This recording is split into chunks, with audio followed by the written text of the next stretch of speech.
Well, hello, and welcome back. So for those of you that are joining in live on YouTube, or rather on the live stream, please check the link in the description. You're going to find the link to YouTube there, which is where you can leave comments and questions if you got them. That's the live stream channel link.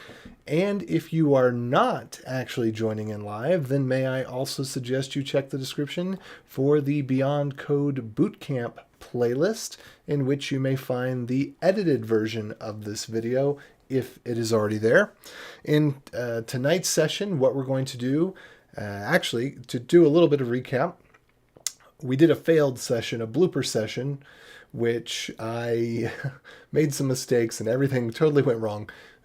We're going to redo that, but we're going to do it well, and we're going to get our blog to be able to deploy server side. So previously we had our blog deploying with a post commit hook in our local Git, and now we're going to switch over to having our blog deploy with a remote post receive Git hook. So that's what we're going to go through tonight. Let me go ahead and get my screen shared here and do the little clappy do and get things rolling. All right, here we are. Oh, and let me bring this down just a touch or two. It's always hard to get the camera just right, you know? Okay, that's good. Okay. Well, hello. Oh, yeah. Well, hello, and welcome back. So previously, we got our blog to be doing automated deployments locally using a post commit hook in Git, which is essentially just a script. Tonight, we're going to update our deploy process so that it happens on the remote server. That way, whether I'm pushing from my local computer here, or if I'm pushing from my work computer, or wherever it is that I'm pushing from, that you're pushing from, the blog is going to redeploy, rebuild, and redeploy automatically. So if at any point during this session you get that aha moment where something clicks, it really makes sense for you, you learned something new, please be sure to give it a like, maybe even comment in the description below with the time code for that. And that all out of the way, we'll go ahead and get started. So here I am in my blog, and what we had just created, just do a little recap, was we created a post commit hook, which actually, as part of my cleanup for this, I had gotten rid of. But if I were to put that back, this is where it was. And so I'm going to delete it again in just a second, but we'll take a look at it. So basically, all I'm doing is saying every time I do a git commit locally, we're going to run the build script, and then we're going to rsync our local directory to the server. You're going to change this out with your domain, of course, in both of these strings where I have beyondcode.duckdns.org. But we're going to sync it to the server, and then when we do a refresh, boom, we are going to get the latest version of the blog. So I'm actually going to delete two things actually. First, I need to show you there was a bug fix. I almost forgot to mention this. There was a bug fix that I did. So I'm going to go back to, where does it say, backup. Dates. Oh, I just got the bug fix locally right now. Okay, there was a bug fix that I made. I just wanted to show this. You may have noticed that your blog was showing one fewer articles than it was supposed to, and that was simply because I was missing a new line in my output, which meant that the while read loop was coming up one short, because while read is delimited by new lines. So if there aren't enough new lines, it doesn't know that it's reached the end yet. So I wanted to make that, let me turn off the AC here. So I wanted to make sure that you saw that in case you encountered that bug as well. And if not, go ahead and fix it. I'm going to go ahead and add that here. And this will be the thing that we'll use to deploy the blog. So we'll not do anything with that yet. But what I need to do is log into the remote server. So I'm going to go ahead and do that. And then we need to get into the Git directory. So if you remember, we put that in srv repos beyondcode.duckdns.org.git. So there we are. And you can see in here, there's the database stuff, and then there's the hooks folder, just like we have locally.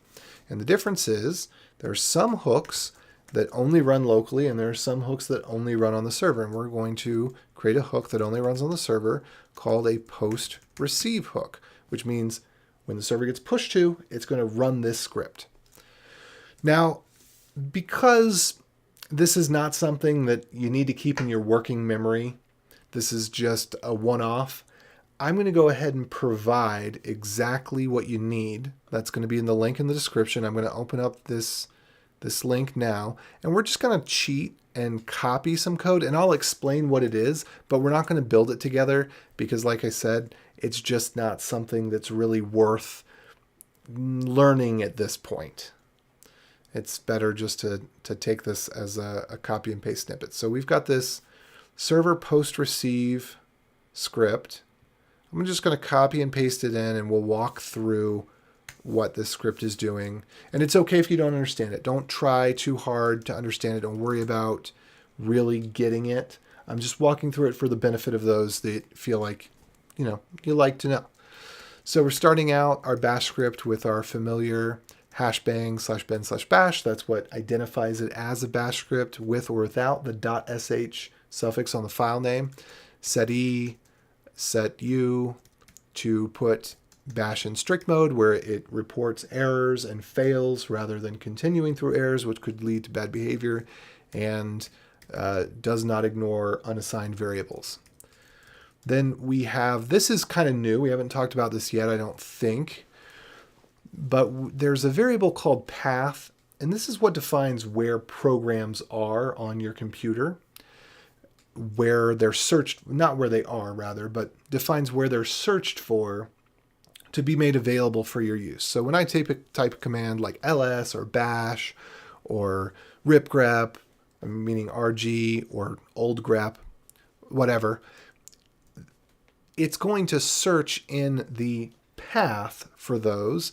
And essentially we just need to augment the path because some Linux distributions don't include the standard .local/bin by default. We can talk about that more in another section, but we just need to make sure that that's going to be available in this script, because the same programs that we've been using to build our blog, namely comrack for doing the markdown parsing, SD for doing string replaces, and I think there might have been one other one. We just need to make sure those are installed. We're going to be installing them in a conflict-free area, and so this has to have access to them. Then here, this is a neat little snippet. We're creating a subshell. In a subshell, we're running the mktemp command with the -d option, which means it's going to create a directory. -t means it's going to use a template string, and then we give it a template string, get worktree.xxx. All the x's are going to get replaced with randomness. And what we're going to get back out of that, what's going to go into the output buffer that then goes into the variable, is just a new directory that's made in the system temporary space. So every reboot, that stuff gets cleaned up, and we're going to delete it all at the end of this process, because we're going to do a clone. What you can see right here is we're going to take a clone of the repository, because if you remember where we're at, there's no files in this Git database, or at least there's no representation of the file system. It's just the raw database itself. And so what we're going to do is we're going to clone the database into this temporary folder where it's going to have all the files just like it does on our local system. We're going to run that build, then we're going to delete it at the end. Okay, now here, this is another new little bit. Now we've seen running a subshell with a $, which means that it's going to capture the output so that we can assign it to a variable. When we run a subshell without a $, it means that that subshell just runs and all of the output is presented to the screen. It's not captured. And in this particular case, this was the thing that tripped me up. If you did happen to watch in the live stream the other day, there were some Git variables that are set in the environment by Git when it's running hooks. So when we do a Git push on the server side, Git is running a program, Git receive, and then it sets some environment variables for the duration of that program. And it turns out that that was causing some very strange behavior where Git didn't know which folder it was in because I was telling it to go into another folder, and part of our build process is we run git log, and so it was getting confused. And so this little bit here is we're just telling it to unset all of Git's environment variables, particularly git dir, git exec path, git push option count. And there's a couple different ways to do this. I'm showing all three, but this is the one that I'm leaving uncommented, meaning that it actually runs. So it's a little fancy snippet that actually will expand out to the name of the variable. This is a bit meta, but essentially doing this right here will become the name of every variable that begins with git underscore, and then it's going to be unset by the unset command. Then I haven't talked about cd before because we're always using pushd, but just as a convention inside of a subshell, it's common to use the cd command. Again, the cases where you need to use cd or should use cd are few and far between. I just happen to be using it here because it's a common convention, but it's kind of like a stupid pushd that doesn't work right all the time, but then sometimes does work exactly the way it's supposed to in the right circumstances in a subshell. So we're using that here. And then we're running a bash script. Now remember, all of the Git hooks are running from the directory that in this case, we're moving into the directory that we're going to run it from. But typically when we're running a hook locally, the script doesn't run from where the script is, but it runs from the root of the repository. And we're doing the same thing here. We're moving into the root of our cloned repository, and we're going to run a script that we're going to create, which is server deploy. This is going to be very similar to our previous deploy, but our previous deploy, we were using SSH or rsync and SSH to log into the system to copy over the files. Well, since this is running on the server, we can skip that step. So we can just do the copy straight, and we'll see that in a minute, but we can just do a straight copy there. And then the very last thing that we're going to do in this script is clean up the temporary directory. So we're going to make a copy of all the files. We're going to process them. We're going to get the web page deployed to the web server directory, and then we're just going to delete everything and clean it up. So that's what this is. Again, if you don't understand that stuff, don't worry about it. I'm just giving it to you for context right now. I know that's a lot to take in, and we haven't talked about all that stuff yet. Okay, but that's there now, which means that the important part here is that in here we've defined a special script to run that is our deploy script, and it needs to be in a scripts folder and deploy server deploy.sh. So let's go ahead and create that real quick. So I'm going to log out. Actually, yeah, I'm just going to log out with exit. And now I'm going to create a scripts directory. Oh, the yawns, they get to me every time. Okay, and then in here we're going to put our, what was it called? Server deploy.sh, I think it was. Let's see. Yep. Okay, I'll just paste it in there to kind of take a look. So we're creating a server deploy.sh, and it should be very similar to our previous deploy.sh, which I put around here somewhere. Okay, we're going to use this as the template, so I'm just going to copy this. And here we are. And what we're going to change, because this is going to be running on the server, we just get rid of the server name because it's not going to need to log into the server. It's just going to be the path. And then one change I really want to make soon is to swap this over to us just copying over the public directory rather than everything here. But I don't want to do it quite yet. I think I'll save that for tomorrow. I wish I had done it sooner, but whatever, it is what it is. Okay, so we're going to run the build script. We're going to copy everything. That's all good. So, right. There was one other thing. We'll go ahead and run this, and it's not going to work, and that's okay. But we're going to go ahead and run it. So I don't think we modified our script. Excuse me again. Other than that, there's the bug fix. So let me do git diff -- cached. Okay, So I'm going to commit this. Bugfix missing new line for while read. All right. Oh no. So that ran the post commit hook. Let's go ahead and get rid of that. So I did an rm.get/hooks post commit because I actually don't want that to run every time right now because we're switching over.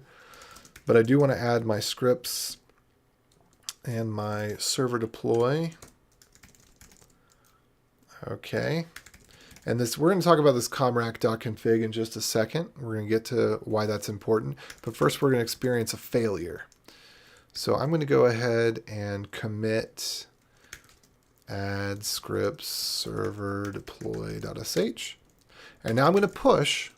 So we saw I committed. It did not run the build script this time because I removed the post commit hook. But now when I do a push, I'm going to Command K to clear my screen. When I do the git push, what we're going to see is the server is going to run that script that we created. In fact, there's one thing I forgot to do that I need to go fix real quick before I do this push, because it's not the error that I wanted to demonstrate. Let me Command K so we get back here.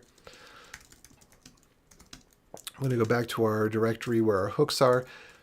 I forgot to do chmod a plus x on the post receive hook. Okay, I needed to do that because otherwise when Git goes to run post receive, excuse me again, it won't have permission to do it. So the way that Unixes work is that you have to have an execute bit set. I think we talked about this last time in order for a script or a program to be allowed to run. And just needed to set that. So chmod changed the mode of the file. A plus X means all users are allowed to execute this script, which is at this location. X is for execute. So I'm going to get out of there because that's not the error that I wanted to show. But we're going to do this git push. All right, and let's see what we see here.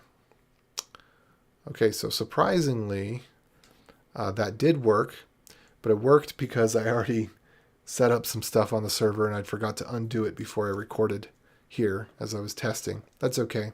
This actually still serves just as well, because if I refresh here, now we see all of the blog articles. Now in one of these I had a table. I don't remember which one it was. I think it might have been Intro to Mastering Markdown. Oh, the table's working?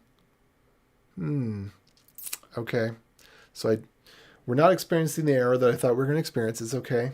I'm going to show us how we're going to fix it anyway. I'm going to go recreate it real quick. So my guess is that I put in my config a config for comrack. Interesting. Oh, okay. Yep. All right, cool. So I'm just going to get rid of this on the server. I'm going to get rid of my comrack config because we didn't talk about that before. I don't think we did that before. Or maybe we did, but in either case, we're going to get rid of it. Because what's going to happen now, I'm going to just do a git reset. Let me do a git log first. I'm going to copy this commit message here. All right, we're going to do git reset head ~1. And that's going to reset our git history so we lost a commit. And then I'm just going to do a git force push origin master. And this is just going to cause that deploy script to happen again. Good. So we get an error. Okay, there's no such file or directory. Great. I'm going to do a git reset. I'm going to paste. Oh no. Let me go back. Hopefully I can scroll back far enough and find it here. Yeah. Okay, good. So I'm going to paste this commit here. There we are. Which will put that back in my history. As you can see now, it's back in my history again. And I'm going to push it again. This is just something I do sometimes to force a remote script to execute again. All right. So now we see that it ran. And if we go refresh this blog article, oh no, look, our comrec settings aren't there. And so now, instead of rendering a table like it's supposed to, the table formatting got lost. So what we need to do is we don't want ComRack settings to be dependent on what system we're on. We don't want it to render differently if it's on the server versus if it's local. So we need to set ComRack settings the same everywhere. And ComRack is a little bit unique in the way that, I'm going to hit Command K here to clear the screen and run comrack-help. ComRack's a little bit unique in the way that it does a config file. So this is kind of uncommon. It is common to have a config file, but the formatting convention that ComRack uses is a little bit different. But we can see here that we have a -C option that we can use to specify a config file. The long form is --config file, but using -C for config file is a pretty common convention. So I feel pretty comfortable with using that and feel like it's kind of self-documenting. So I'm not going to go over all of this, what we're about to look at, other than to say, again, this is a little bit of a cheat. This is in the webinstall.dev/comrack cheat sheet of common options. But these options here are common options that we would want to use when we basically want to enable all the nice features of ComRack Markdown. And I'm not going to go through them. It's not important to learn them. It's just important to know that if you want your Markdown to render the same way mine does, you need these. And we do put this unsafe in here. And this is really dangerous if you had, say, community contributions to a blog that you weren't reviewing before publishing, because it could contain script inside of there and it could potentially do bad things to the person. When a person visits that page, it could allow an evil person to put stuff in the web page, put a program in the web page that does things that we didn't want it to be doing. So you should, I just want to clarify the reason that we're using this unsafe option, which will allow us to put in arbitrary script tags and iframes and other things that are considered dangerous in HTML, is because we're the ones writing the blog and we trust ourselves to put in the right things into the blog. So, I'm not going to put in a bad script, and I don't mean bad as in a script that's broken. I mean bad as in a script that does something malicious. Essentially along the lines of a short-lived virus, if you will. I'm not going to put that on my own web page. So that's why we're allowing that, and then all these other options are just turning on things like tables and such. Like you can see here, we're turning on tables, turning on strike-through, turning on linking, turning on other options, right? Okay. So what we want to do is say, hey, build script, when you run ComRack with this config file. So that's exactly what we're going to do. We're going to look in our config file, or our build script, and I'm just doing a search for ComRack. Okay, and that search, I hit / to search, by the way. I don't know if you saw that. I hit /, I search ComRack. Here it is. And so now I'm going to do -C and give it the path to that settings file. So I think I call it comrack.config. And there's probably another place where we use ComRack, so I'm just going to do a search again by hitting N to repeat my previous search. Really? That's it? That's the only place? Oh no, there it is. Okay, so there's the second place. I just had to search again for some reason. I must have had something wrong in my search buffer. Okay, so now in both places where there's ComRack, we're going to run the same command for the config file. And I actually like to prefix with a // when I'm doing a path, so it's really explicit, really clear that it's a path. All right, I've got that. So now we're going to update the build script. I'm going to look at the and we need to add the ComRack config as well. And now I'm going to do git diff cached. Take a look. And that looks good. Only made one change there. That's exactly what I expected.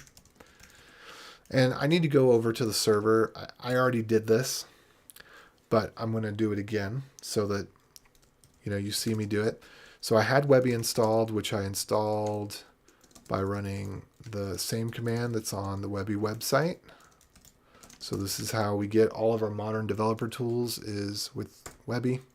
Okay, so Webby's installed, and then I'm going to install ComRack and SD and RG and FD. I think those are all the commands that covers everything that we might be using in that script and things that I like to have around generally.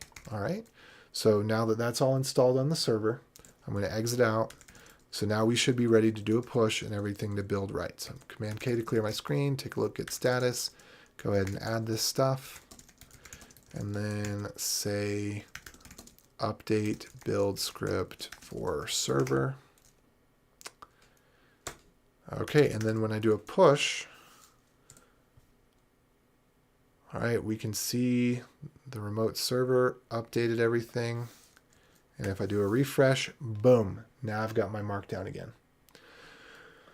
So to do a little bit of a recap on what we did here,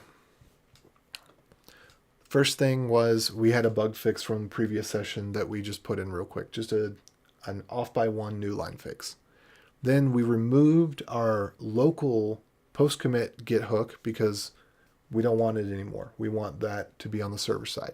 So we went in on the server side, we copied just from this template. This is something that you could easily use with other projects.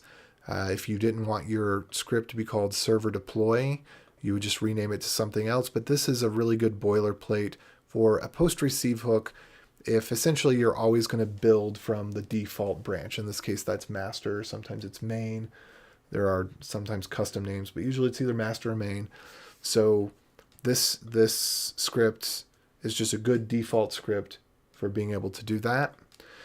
And then we put our special sauce, which wasn't really that special, into our scripts, server deploy.sh, that I named that way just because that's what I named it in the post receive file, because the names need to match and it's clear.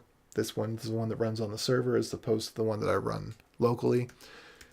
We're running our build script just as normal. We had installed all the tools on the server so that that build script will run.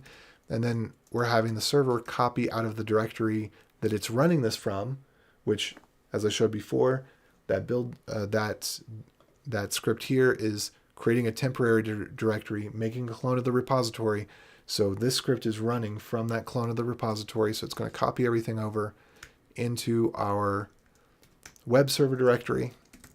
And then the only change that we made to our build script, if we go into our build script, is that we made sure that ComRack isn't using the default set of options for the computer that it's on, but rather that it has an explicit set of options so that it's always going to render the same.